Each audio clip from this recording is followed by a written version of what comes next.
ओम।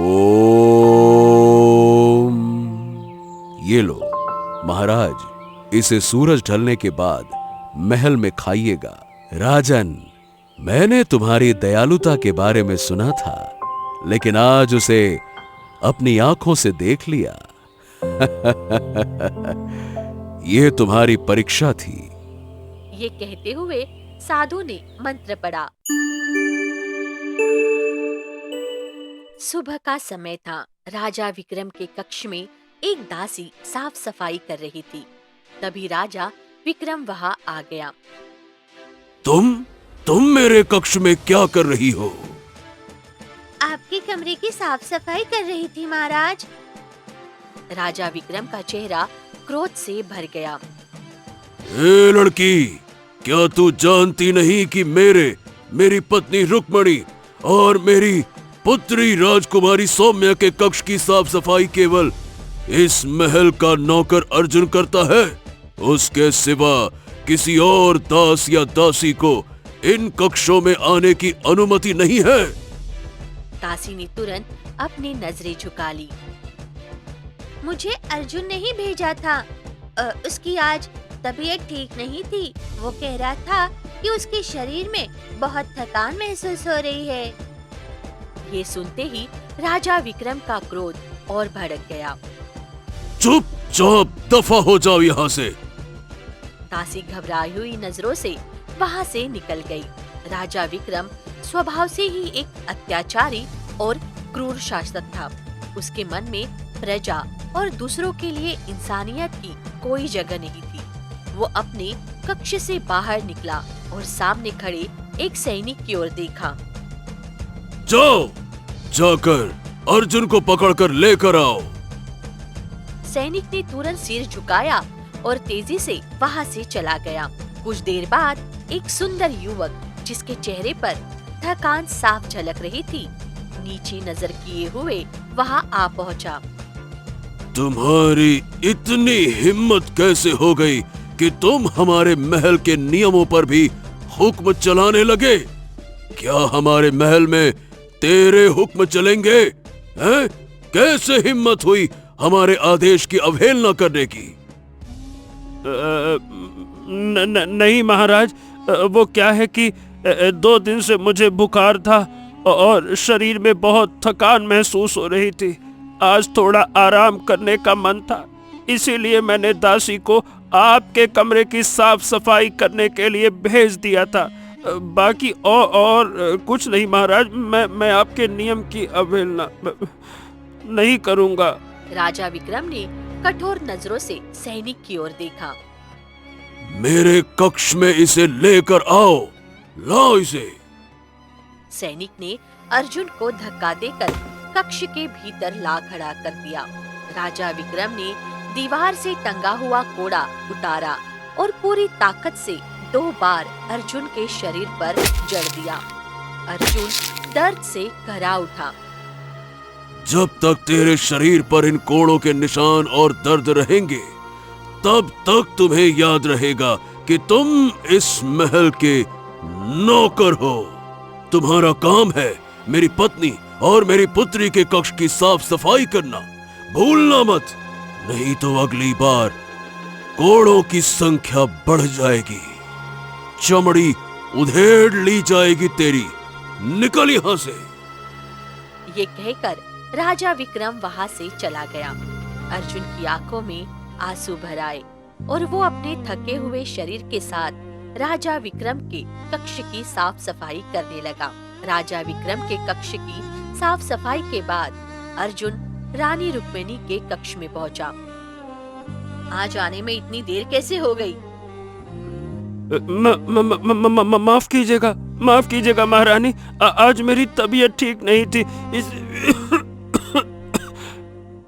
रानी रुक्मिणी धीरे धीरे उसके पास आई और उसके गाल पर जोरदार थप्पड़ जड़ दिया।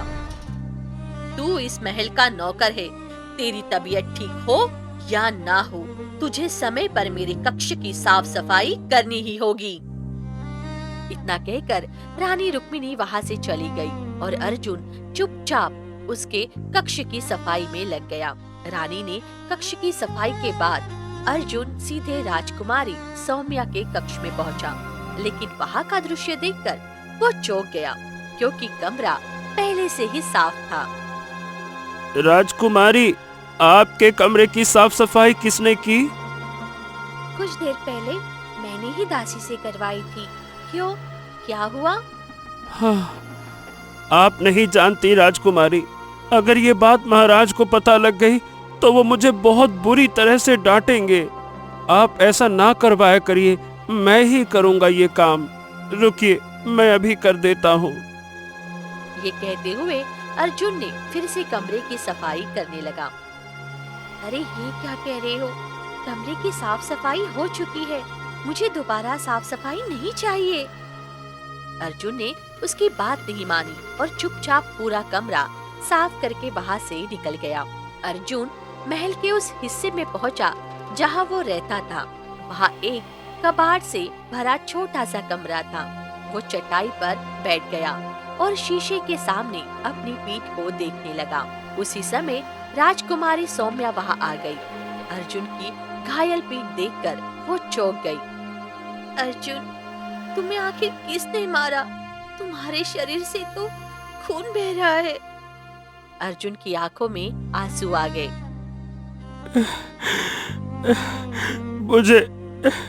मुझे आपके पिताजी ने, राजकुमारी, आपके पिताजी ने। पिताजी ने? लेकिन क्यों? अर्जुन ने सारी घटना उसे बता दी। बस मुझसे इतनी सी भूल हो गई कि आज मेरा सफाई करने का मन नहीं था। स्वास्थ्य थोड़ा सा ऊपर नीचे लग रहा था तो मैंने दासी को भेज दिया। माफ कीजिएगा राजकुमारी, अब आप यहाँ से चले जाइए। अगर आपके पिताजी ने आपको यहाँ देख लिया तो गजब हो जाएगा। जाइए, आप जाइए। राजकुमारी सौम्या की आंखों में आंसू भर आए। वो अर्जुन के पास आई और उसकी आंखों में आंखें डालकर बोली, मैं तुमसे प्रेम करती हूँ अर्जुन, और तुम भी मुझसे प्रेम करते हो। मुझे नहीं पता तुम मेरे पिता से कितना डरते हो, लेकिन मैं अपने बारे में जानती हूँ। मैं अपने पिता से बिल्कुल नहीं डरती हूँ। अर्जुन 2 कदम पीछे हट गया। राजकुमारी सौम्या, ये बात बिल्कुल सच है। जब भी आपके पिता या आपकी माँ ने मेरे ऊपर अत्याचार किया है, आपने हमेशा मेरे जख्मों पर मरहम लगाया है। शायद आपकी इसी अच्छाई की वजह से मैं आपकी ओर खिंच गया और आपसे प्रेम कर बैठा। पर अब मुझे अपनी भूल का एहसास हो रहा है। कहाँ आप और कहाँ मैं। भूल का एहसास हो रहा है? तुम्हारा क्या मतलब है? आपके पिता मरना पसंद करेंगे, लेकिन आपका हाथ मुझे देना पसंद नहीं करेंगे राजकुमारी। उनकी नजरों में मेरी कोई हैसियत ही नहीं है। मतलब नौकर की भी हो सकता है एक हैसियत हो कि उसको सम्मान दिया जाए। मेरी हैसियत उससे भी बदतर है। बेहतर यही होगा, माफ कीजिए, आप मुझे भूल जाइए राजकुमारी, आप मुझे भूल जाइए। उसी समय कुछ सैनिकों के चलने की आवाज दोनों के कानों में पड़ी। अर्जुन घबरा गया। हाँ, यहाँ से चले जाइए राजकुमारी। अगर किसी सैनिक की नजर पड़ गई तो वो तुरंत महाराज को सूचित कर देगा। आप यहाँ से जाइए, जल्दी जाइए, जाइए। मैं कल झरने के किनारे हमेशा की तरह तुम्हारा इंतजार करूंगी। तुम्हें आना होगा। मैं नहीं आऊंगा, आप जाइए यहाँ से। अगर तुम नहीं आए तो मैं अपनी जान दे दूंगी। तुम जानते हो मैं जो कहती हूँ वो करती हूँ। ये कहकर राजकुमारी सौम्या वहाँ से चली गई। अर्जुन चुपचाप वहीं बैठा रह गया। अगले दिन अर्जुन ने न चाहते हुए भी जंगल की ओर चला गया। झरने के सामने राजकुमारी सौम्या पहले से बैठी उसका इंतजार कर रही थी। हाँ, राजकुमारी, इतनी जिद ठीक नहीं होती है। देखिए, मैं आखिरी बार आपसे मिलने आया हूँ और यही कहने आया हूँ कि आप बस करिए। अब मुझे भूल जाइए। हमारा विवाह इस जन्म में तो क्या किसी भी जन्म में संभव नहीं हो सकता है। कहाँ आप और कहाँ मैं। हिम्मत क्यों हारते हो? समय बहुत बलवान होता है। मुझे विश्वास है कि मेरा विवाह तुमसे इसी जन्म में होगा। आज नहीं तो कल मेरे पिता का मन जरूर बदलेगा। दिन में सपने देखना अच्छी बात नहीं होती है राजकुमारी जी। खुली आंखों के सपने कभी सच नहीं होते। कभी कभी सपने सच भी हो जाते हैं। आपको लगता है कि आपके पिता मेरा हाथ थाम लेंगे? अरे जरा सोचिए, कल मैंने उनके कमरे की सफाई नहीं की तो उन्होंने मुझे 2 कोड़े मारे। आपकी माँ के कमरे में थोड़ी देर से पहुंचा तो उन्होंने मेरे गाल पर जोरदार थप्पड़ जड़ दिया। महाराज और महारानी मुझे अपमानित करने का कोई मौका नहीं छोड़ते, और आपको लगता है कि वो अपनी बेटी का हाथ मुझे सौंप देंगे? क्या बात करते हैं, ये दुनिया का सबसे बड़ा मजाक है। माफ कीजिएगा राजकुमारी, कहाँ आप और कहाँ मैं। राजकुमारी सौम्या ने उसे समझाने का प्रयास किया। इधर राजा विक्रम महल के बगीचे में टहल रहा था कि वहाँ उसका मंत्री आ पहुँचा। हाँ, आओ आओ आओ, हम तुम्हारा ही इंतजार कर रहे थे मंत्री। हाँ हाँ महाराज, बताइए ना, क्या बात है? कुछ विशेष है क्या? कुछ दिन पहले तुम जंगल से मेरे लिए एक फल लेकर आए थे। वो बड़ा स्वादिष्ट था। एक काम करो, आज वही फल खाने का मन कर रहा है, तो जरा उस फल की व्यवस्था करो। इसमें कौन सी बड़ी बात है महाराज, चिंता मत कीजिए। मैं अभी कुछ सैनिकों के साथ जाता हूँ और वही फल आपके लिए लेकर आता हूँ। निश्चिंत रहिए, निश्चिंत रहिए। ये कहकर मंत्री 2 सैनिकों को लेकर जंगल की ओर निकल पड़ा। जंगल में पहुंचते ही एक सैनिक की नजर राजकुमारी सौम्या और अर्जुन पर पड़ गई। मंत्री जी, ये तो बड़ा ही अद्भुत दृश्य है। कौन सा? अरे उधर नहीं, वहाँ, वो सामने तो देखिए। मंत्री दौड़कर झरने की ओर बढ़ा और देखा कि राजकुमारी सौम्या और अर्जुन मुस्कुराकर बातें कर रहे थे। हाँ, ये तो गजब का दृश्य है। यहाँ तो कुछ और ही चल रहा है। तुम दोनों यहीं ठहरो, पहले मुझे इन दोनों की बातें छुपकर सुननी होगी। शांति रखना। बिल्कुल सही कह रहे हैं मंत्री जी। आखिर एक राजकुमारी और 2 कौड़ी के नौकर का क्या साथ। मंत्री घोड़े से उतरा और झरने के पास एक घने पेड़ के पीछे छिपकर दोनों की बातें सुनने लगा। कुछ देर बाद वो खुद से बोला, ये तो गजब हो गया। महाराज और महारानी की नजरों में अर्जुन की कोई औकात नहीं, फिर भी राजकुमारी उससे प्रेम करती हैं और विवाह के सपने देख रही हैं। इससे भी बड़ा आश्चर्य ये है कि वो नौकर खुद भी ये सोचने लगा है कि वो दामाद बनेगा इस राजमहल का। चलो अब देखो मैं क्या करता हूँ।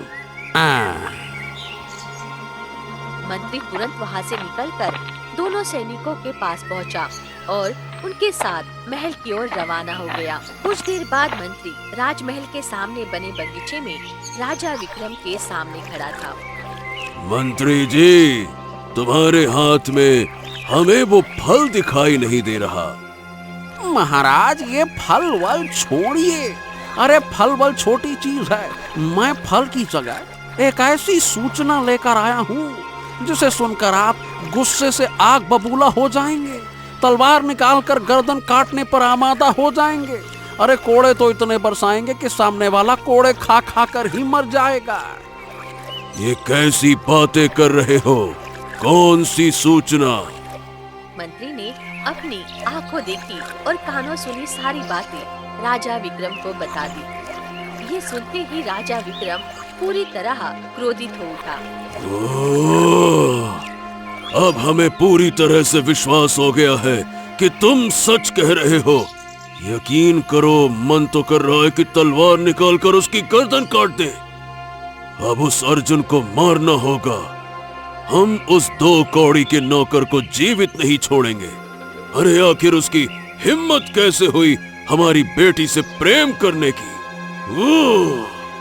कहाँ है वो 2 कौड़ी का नौकर? इतना कहकर राजा विक्रम ने अपनी तलवार निकाली और सीधे महल के द्वार की ओर बढ़ गया। कुछ ही देर बाद अर्जुन नीचे निगाह किए वहाँ आ पहुँचा। रुक जाओ, कहाँ से आ रहे हो तुम? महाराज, मैं कभी कभी जंगल में टहलने जाता हूँ, ताज़ी हवा लेने, तो बस जंगल से आ रहा हूँ। ओह, ताज़ी हवा? हमें सब पता है कि तुम जंगल में किस काम से जाते हो, ताज़ी हवा लेने या कुछ और करने। तभी वहाँ राजकुमारी सौम्या भी आ पहुँची। ओह, आप भी रुकिए रुकिए, आप कहाँ से आ रही हैं? क्यों, आप भी ताज़ी हवा लेने गई थी क्या? आप जानते हैं, जंगल में शिकार करना मेरा शौक है। अच्छा, लेकिन आपके पास कोई शिकार तो नहीं है। देखो सौम्या, तुम्हारी सच्चाई खुल चुकी है। हमें पता चल चुका है कि तुम्हारे और अर्जुन के बीच क्या चल रहा है। राजकुमारी सौम्या घोड़े से उतरी और अपने पिता के पास आ खड़ी हुई। जब आपको सब पता चल ही गया है, तो मैं भी साफ कह देती हूँ, मैं अर्जुन से प्रेम करती हूँ और उसी से विवाह करूँगी। राजा विक्रम ने क्रोध में आकर सौम्या के गाल पर जोरदार थप्पड़ दे मारा। ओह! दफा हो जाओ मेरी आंखों के सामने से, इससे पहले कि एक बाप के हाथों बेटी मारी जाए। निकलो यहाँ से। ये कहकर राजा विक्रम तलवार लेकर अर्जुन की ओर बढ़ा। और तू, तुझे तो हम किसी भी कीमत पर जीवित नहीं छोड़ेंगे। ये देखकर सौम्या घबरा गई। अर्जुन, अपनी जान बचाकर यहाँ से भाग जाओ। अर्जुन समझ गया कि उसकी जान पर सच में खतरा आ चुका है और वो तुरंत वहाँ से भाग गया। राजा विक्रम ने सैनिकों को इशारा किया। पकड़ो इसे, सारे राज्य में खबर फैला दो कि अर्जुन जहाँ भी मिले उसकी गर्दन काट दी जाए। इतना कहकर राजा विक्रम गुस्से से महल के भीतर चला गया। अर्जुन नगर की गलियों में भागने लगा और सैनिक उसके पीछे दौड़ते रहे। भागते भागते वो थक कर एक जगह गिर पड़ा। जब उसने पीछे देखा तो दूर दूर तक कोई नजर नहीं आया।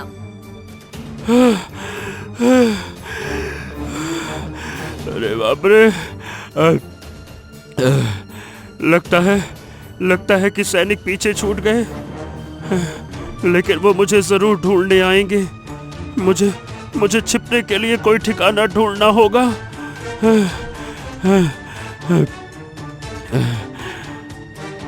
तभी उसकी नजर नगर की सीमा के पास बनी एक झोपड़ी पर पड़ी। उसी समय आसमान में काले बादल छा गए और तेज बारिश शुरू हो गई। अर्जुन दौड़कर उस झोपड़ी के अंदर घुस गया। झोपड़ी के अंदर एक बूढ़ा व्यक्ति अर्जुन को देखकर चौंक गया।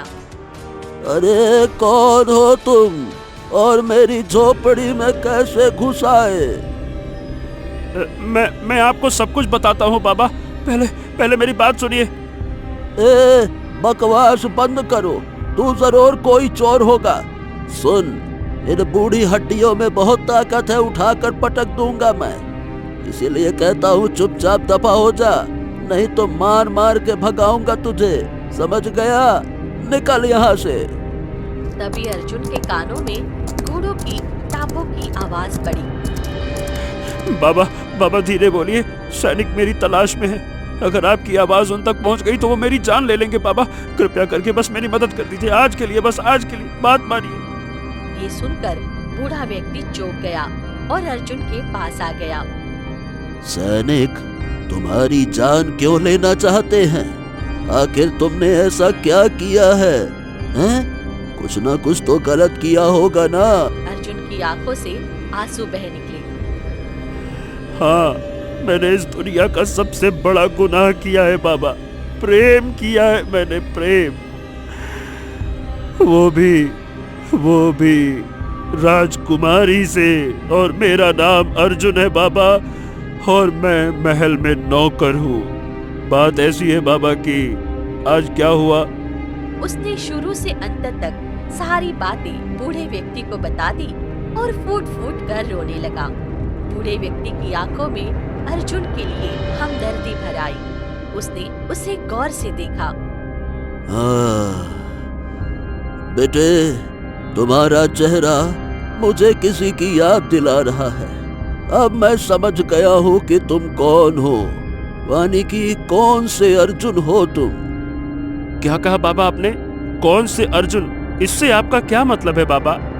अरे कुछ देर में तुम्हें सब समझ में आ जाएगा। मेरी बात ध्यान से सुनो। राजा विक्रम बहुत अन्यायी और क्रूर व्यक्ति है।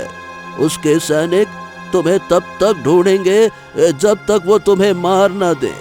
अगर छुपना है तो मैं तुम्हें एक ठिकाना बताता हूँ। हाँ, तो जल्दी से बताइए ना बाबा, कहाँ, कैसे, कहाँ छुपना है मुझे? यहाँ से कुछ दूर पे एक पुरानी हवेली है। वो इस राज्य के पिछले राजा का अतिथि गृह थी, जो जंगल में बनी है। राजा विक्रम के आने के बाद से वो हवेली सूनी पड़ी है। वहाँ कोई नहीं जाता। तुम वहीं जाकर छुप जाओ। राजा विक्रम को कभी शक नहीं होगा। वहाँ तुम कुछ ऐसा देखोगे जो तुम्हें बहुत चौंकाने वाला होगा। उसे देखने के बाद तुम मेरे पास आना, ठीक है? सही बताऊं बाबा, तो मुझे आपकी बातें समझ में नहीं आ रही। अरे समय आने पर सब समझ जाओगे। समय का चक्र ऐसा होता है कि समय से पहले कुछ समझ नहीं आता। समझ गए? अब जाओ। अर्जुन चुप हो गया। कुछ देर बाद रात हो गई। बूढ़ा व्यक्ति बाहर गया और थोड़ी देर बाद वापस आया। जाओ, तुम उस हवेली की ओर चले जाओ। लगता है कि सैनिक कुछ देर के लिए यहाँ से चले गए हैं। जल्दी जाओ, निकलो। अर्जुन झोपड़ी से बाहर निकला और जंगल की ओर चल पड़ा। कुछ देर बाद अर्जुन को जंगल के बीच बनी एक जर्जर और सुनसान हवेली दिखाई दी। लगता है यही वो हवेली है जिसके बारे में बूढ़े बाबा ने बताया था। अर्जुन दौड़ता हुआ उस हवेली के अंदर चला गया। हवेली के भीतर घना अंधेरा फैला था। अर्जुन की नजर दीवार पर टंगी बुझी हुई मशाल पर पड़ी। उसने मशाल उठाई और आग जला दी। रोशनी फैलते ही हवेली का हर कोना दिखने लगा। चारों ओर मकड़ी के जाले फैले थे। तभी उसकी नजर एक दीवार पर बने चित्र पर पड़ी। अर्जुन उस चित्र को देखने लगा और चौंक गया। उस चित्र में एक राजा और एक रानी साथ खड़े थे। उनके बगल में एक छोटा बच्चा था जिसकी उम्र 3 या 4 वर्ष से अधिक नहीं लग रही थी। हाँ, अरे ये तो मैं हूँ। मैं इस तस्वीर में क्या कर रहा हूँ? कहीं ये मेरे माता पिता की तो नहीं है। लेकिन इनकी पोशाक और भाव तो किसी राजा रानी जैसे लगते हैं। अर्जुन के मन में बूढ़े बाबा के शब्द गूंज उठे। उसने वो तस्वीर दीवार से उतारी और तुरंत हवेली से बाहर निकलकर बूढ़े बाबा की झोपड़ी की ओर चला गया। अर्जुन झोपड़ी में पहुंचा और वो तस्वीर बूढ़े बाबा के सामने रख दी। ये सब क्या है बाबा? ये देखिए, मैं तस्वीर में क्या कर रहा हूँ? और ये दोनों कौन हैं? बूढ़े व्यक्ति की आंखों में आंसू भर आए। बेटे, मैंने कहा था ना कि हवेली में कुछ ऐसा देखोगे जो तुम्हें चौंका देगा। और बेटा, ये कोई और नहीं है बल्कि तुम्हारे माता पिता हैं। इस राज्य के पूर्व राजा आदित्य और तुम्हारी माँ रानी चित्रलेखा। ये सुनकर अर्जुन सन्ना रह गया। क्या? ये बाबा, आप ये क्या कह रहे हैं? मैं तो एक नौकर हूँ। बूढ़ा व्यक्ति रो पड़ा। नहीं बेटे, तुम नौकर वोकर नहीं हो, तुम इस राज्य के असली राजकुमार हो। मैं तुम्हारे पिता के समय का राजगुरु था। अपनी जान बचाकर मैं महल से भाग गया था और बरसों जंगल में भटकने के बाद कुछ समय पहले यहाँ पे आकर बसा हूँ। अगर उस समय राजा विक्रम के हाथ लग जाता तो शायद आज जीवित न होता। ओ, अगर मेरे माता पिता इस राज्य के राजा रानी थे तो वो कहाँ गए बाबा? और अगर मैं उनका पुत्र हूँ तो मैं नौकर कैसे बन गया और मुझे कुछ भी पता क्यों नहीं है? राजगुरु की आंखों से आंसू गिरने लगे। ये एक बड़ी लंबी कहानी है। जो आज राजा बन बैठा है वो राजा विक्रम पहले तुम्हारे पिता के दरबार में एक मामूली मंत्री था, और जो आज उसका मंत्री है वो उस समय का सेनापति था। दोनों राज्य पर कब्जा करना चाहते थे, लोगों पर अत्याचार करना चाहते थे, लेकिन राजा आदित्य के रहते वो ऐसा कर नहीं पाए थे। उसने गहरी सांस ली। मंत्री विक्रम और सेनापति आपस में मिल गए। उन्होंने षड्यंत्र रचा और धोखे से तुम्हारे माता पिता की हत्या कर दी और इस राज्य पर कब्जा कर लिया। ये सुनते ही अर्जुन की आंखों में क्रोध भर आया। ओ, यानी कि वो क्रूर आदमी मेरे माता पिता का हत्यारा है। मैं उसे छोड़ूंगा नहीं। बूढ़े व्यक्ति ने उसे रोका। अरे रुको बेटा रुको, पहले पूरी बात तो सुन लो। राजा विक्रम कोई साधारण व्यक्ति नहीं है। अब उसके शरीर में कुछ दिव्य शक्तियां हैं। क्या? इसका क्या मतलब है? बूढ़ा व्यक्ति गहरी सोच में डूब गया। ये कहानी बहुत पहले शुरू हुई थी बेटा। बहुत वर्ष पहले राजा आदित्य अपनी पत्नी चित्रलेखा के साथ जंगल से गुजर रहे थे। तभी उन्होंने एक साधु को कहराते हुए देखा।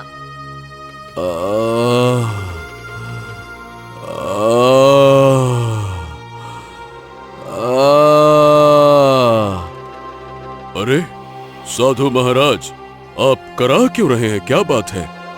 महाराज, मुझे बहुत प्यास लगी है। मुझे जल नहीं मिला तो मैं मर जाऊंगा। राजा आदित्य ने रानी चित्रलेखा की ओर देखा, जिनके हाथ में एक कलश था। इसमें थोड़ा सा ही जल है। महल अभी बहुत दूर है और रास्ते में कोई नदी भी नहीं है। फिर भी राजा आदित्य ने वो कलश लिया और सारा जल साधु को पिला दिया। साधु तुरंत स्वस्थ होकर खड़ा हो गया। हाँ, राजन, मैंने तुम्हारी दयालुता के बारे में सुना था, लेकिन आज उसे अपनी आंखों से देख लिया। ये तुम्हारी परीक्षा थी। ये कहते हुए साधु ने मंत्र पढ़ा और उसके हाथों में एक जड़ी बूटी प्रकट हो गई। ओम। ये लो महाराज, इसे सूरज ढलने के बाद महल में खाइएगा। इसे खाने के बाद आपके शरीर में ऐसी शक्ति आ जाएगी कि संसार की कोई तलवार, कोई भाला, कोई अस्त्र आपको घायल नहीं कर सकेगा। कोई भी योद्धा युद्ध में आपका सामना नहीं कर पाएगा। राजा आदित्य प्रसन्न हुआ और उसने वो जड़ी बूटी ले ली। कुछ देर बाद वो रानी चित्रलेखा के साथ महल की ओर रवाना हो गया। राजा आदित्य जैसे ही महल के द्वार पर पहुंचा, तभी मंत्री विक्रम और सेनापति उसके सामने आ खड़े हुए। महाराज, ये आपके हाथ में क्या है महाराज? ये तो कोई बड़ी विचित्र जड़ी बूटी लग रही है। राजा आदित्य ने पूरी घटना अपने मंत्री को बता दी। बिल्कुल सही कहा विक्रम। इसे खाने के बाद संसार की कोई शक्ति मुझे युद्ध में हरा नहीं पाएगी। ये सुनते ही मंत्री विक्रम की आंखों में क्रोध उभर आया। उसने सेनापति की ओर देखा। सेनापति ने तुरंत तलवार निकाली और पहला वार रानी चित्रलेखा पर कर दिया। रानी वहीं गिर पड़ी। विक्रम, ये तुमने क्या किया? उसी पल मंत्री विक्रम ने खंजर निकालकर राजा आदित्य के सीने में घोंप दिया और जड़ी बूटियां छीन ली। ये बहुत बड़ा धोखा है। धोखा है ये, धोखा।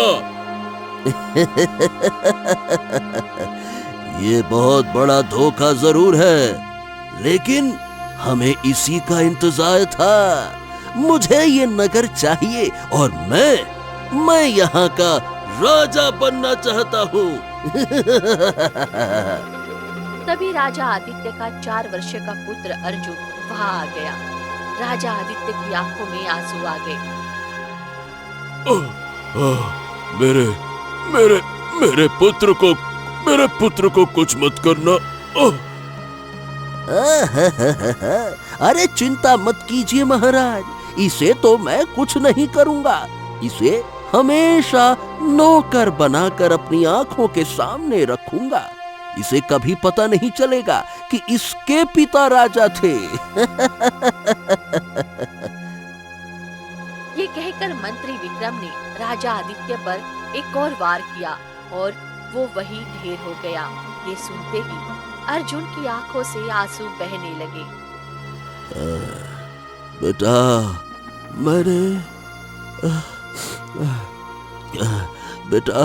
मैंने ये सब अपनी आंखों से देखा था और उसी दिन मैंने ये महल छोड़ दिया था। तो बाबा, ये बताइए, मैं अपने माता पिता का बदला कैसे लूं? मेरा तो खून खोल रहा है, मन कर रहा है कि अभी उनकी गर्दन काट दूं। शांति शांति बेटे, तुम्हें उसी साधु के पास जाना होगा, वही इसका उपाय बता सकते हैं।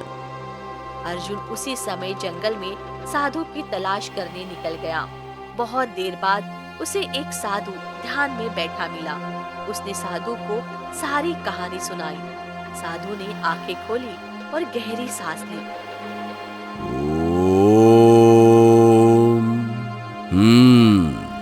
तुम्हारे पिता के साथ बड़ा अन्याय हुआ। जड़ी बूटी उनकी नियति में नहीं थी। रुक जाओ। साधु ने मंत्र पढ़ा और उसके हाथ में एक रंगी बिरंगी तलवार प्रकट हो गई। ओम। ये लो, इस तलवार से राजा विक्रम का जादू समाप्त हो जाएगा। इससे तुम उसे युद्ध के लिए ललकारो और अपने माता पिता का बदला लो। जाओ। अर्जुन तलवार लेकर महल की ओर चल पड़ा। अगले दिन अर्जुन दरबार में खड़ा था। आहा, मेरे सैनिक तुझे ढूंढते फिर रहे हैं और तू स्वयं मेरे सामने आ गया। अगर तू ये सोच कर आया है कि मुझसे क्षमा मांग लेगा और मैं तुझे छोड़ दूंगा, तो कौड़ी के नौकर, ये तेरी गलतफहमी है। बंद करो अपनी ये बकवास। तो कौड़ी के मंत्री, मुझे तेरी सारी सच्चाई पता चल गई है। तू कोई राजा वाजा नहीं है, बल्कि मेरे पिता का गद्दार मंत्री था। और तेरे बगल में जो मंत्री बैठा है, वो उस समय का सेनापति था। मैं तुझे भरे दरबार में युद्ध के लिए ललकारता हूँ।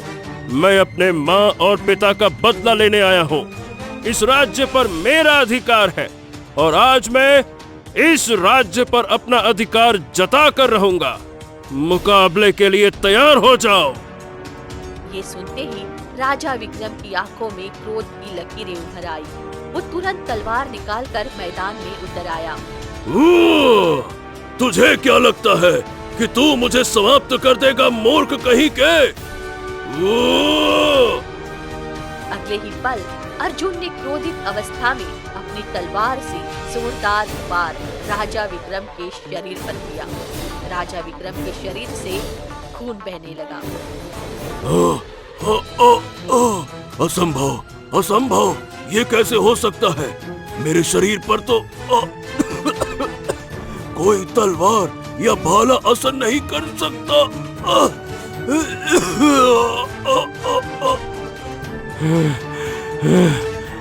ये उसी साधु महाराज की दी हुई तलवार है। उसी साधु महाराज ने मेरे पिता को वो जादुई जड़ी बूटी दी थी, लेकिन वो उसे खा न सके क्योंकि तूने उन्हें धोखा दिया, और धोखे का अंत यही होता है। राजा विक्रम ने तड़पते हुए वही प्राण त्याग दिए। ये देखकर मंत्री घबरा गया, मगर तभी अर्जुन ने तलवार उसके ऊपर फेंक दी। तलवार सीधी मंत्री के सीने में गड़ गई और उसने भी वही दम तोड़ दिया। अर्जुन तलवार निकालकर सिंहासन पर बैठ गया। आज से मैं यहाँ का राजा हूँ। ये मेरा साम्राज्य है, ये मेरे पिताजी का राज्य है।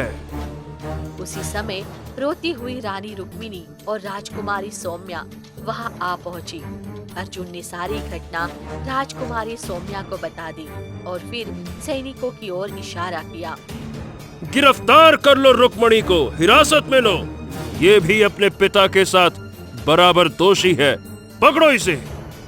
सैनिकों ने तुरंत रुक्मिणी को पकड़ लिया और उसे घसीटते हुए कारागार में बंद कर दिया। मुझे शर्म आ रही है कि मैं ऐसे माँ बाप की संतान थी। शायद अब तुम मुझसे शादी नहीं करोगे ना? हाँ, नहीं राजकुमारी, हम आपसे सच्चा प्रेम करते हैं। हम आपसे शादी करेंगे और आप ही हमारी पत्नी बनेंगी। आइए आइए आइए। कुछ दिन बाद अर्जुन और राजकुमारी सौम्या का धूमधाम से विवाह संपन्न हो गया।